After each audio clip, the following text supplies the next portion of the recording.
முக்கோணவியல் விகிதங்கள் ஏணிக்கதை. வணக்கம் மாணவர்களே, இன்று நாம் முக்கோணவியல் விகிதங்களை கற்போம். ஒரு ஏணி சுவரில் சாய்ந்திருப்பதை கற்பனை செய்யுங்கள். இது ஒரு செங்கோண முக்கோணத்தை உருவாக்குகிறது. 3 பக்கங்கள் உள்ளன. கோணத்திற்கு எதிர்ப்பக்கம் எதிர்ப்பக்கம், கோணத்திற்கு அடுத்துள்ளது அடுத்த பக்கம், மற்றும் மிக நீளமான சாய்ந்த பக்கம் கர்ணம். இப்போது 6 விகிதங்கள். சைன் தீட்டா என்பது எதிர்ப்பக்கம் வகுத்தல் கர்ணம். காஸ் தீட்டா என்பது அடுத்த பக்கம் வகுத்தல் கர்ணம். டேன் தீட்டா என்பது எதிர்ப்பக்கம் வகுத்தல் அடுத்த பக்கம்.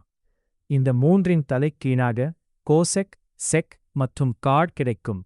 எளிதாக நினைவில் வைக்க சோ காடோ என்று சொல்லுங்கள். சோ என்றால் சைன், எதிர் கர்ணம். கா என்றால் காஸ், அடுத்த கர்ணம். டோ என்றால் டேன், எதிர் அடுத்த. இந்த விகிதங்கள் மூலம் நாம் கட்டிடங்களின் உயரம், மலைகளின் தூரம் மற்றும் நிழலின் நீளத்தையும் கணக்கிட முடியும். ஏணி எப்போதும் ஒரு கதையை சொல்கிறது.